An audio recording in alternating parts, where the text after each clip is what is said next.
Well, at the top of the hour, I said we're never going to be able to predict what President Trump will do next. Our next guest is perhaps the only person who's ever had success in reining him in. Kellyanne Conway is with us, counselor to President Trump. Kellyanne, it's been a long time, but welcome back. Good to see you. It's always a pleasure, Stuart. Thank you for having me. I did an editorial about a half hour ago. I said, look, you can't control this president, and you never will. Are you happy with that?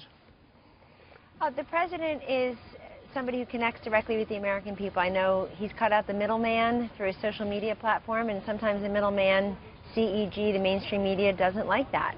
But, you know, because of his social media platform, which reaches over 100 million Americans, he's able to convey a message at the same time to the billionaire CEO who's cosseted it up in the ivory tower and has 20 people working on his social media platform. He communicates at the same time the plumber on the job is checking his phone in between his work, the stay-at-home mom. And so I think it's a very powerful democratization of information. But in terms of what he is doing that doesn't get the coverage, look at what's just happened in the last couple of weeks. I mean, a 6-month mark, you've got, what is it now, 25, 26 record highs by the Dow Jones. All the stock market indicators are up. Consumer confidence, small business formation confidence, manufacturing confidence, home builders confidence. You can't argue with the metrics, the very positive metrics that are in place. And when you look at the over 800,000 jobs created since he was elected president, you look at what happened yesterday right behind me in the White House, Stuart, with Foxconn announcing its new plant in Wisconsin. Amazing news. But that was overshadowed by the president's tweets, 3 of them. Only if we let it be. But, well, we didn't let it overshadow it, but in general terms, what made headlines was the president saying, no transgenders in the military. Forgotten almost, or certainly swept under the rug, was the Wisconsin news of Foxconn and all those jobs.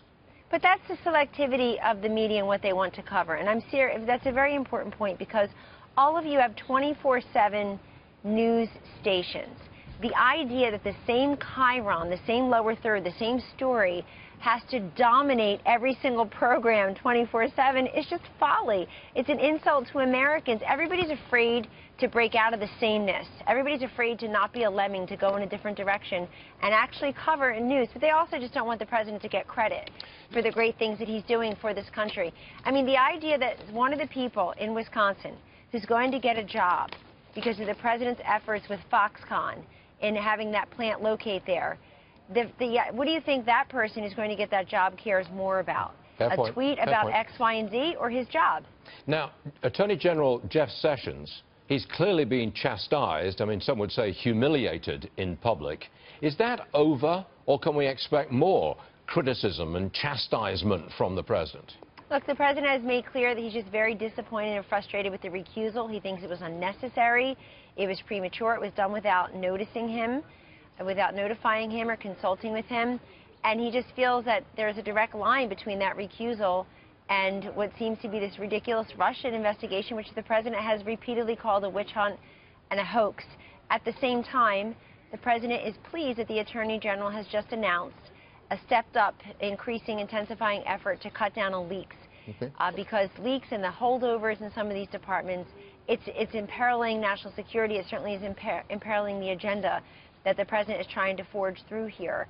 And so the fact that the Attorney General and other departments are really cracking down on the leaks is incredibly important to this president. At the same time, he's made very clear that he's disappointed in the recusal, and Attorney General Sessions has made very clear that he intends to stay. Okay.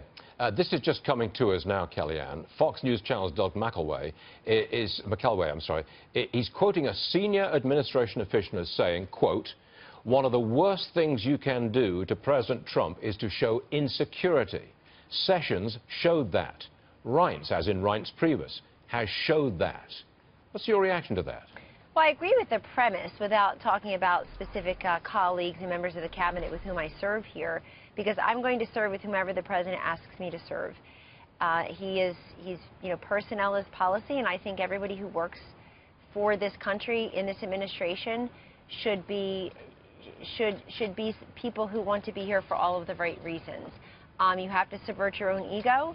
You have to really put the country first, or lots of times you have to swallow really hard to just go ahead and push forward on the agenda. Only two people have been elected to anything, and it's high time people remember that. And their names are Donald Trump and Mike Pence. Is Reince Priebus in trouble, may I ask?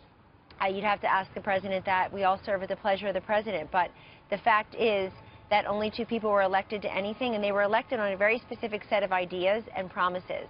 And every single day, I work with the president and the vice president and watch them closely and strongly, intensely try to focus on making good on those promises. And frankly, they have. We've got Obamacare about to be repealed and replaced in some form in 6 short months. It took President Obama 16 months to pass something that he was basically promising people a lot of goodies, and he had a Democratic majority. He should have been able to do it in 16 seconds, not 16 months. Well, and yet they're making good on that. All the energy unleashing, the Veterans Administration reforms for our military and our veterans, the job growth, the tax reform we're working on. I mean, there are so many great things happening here.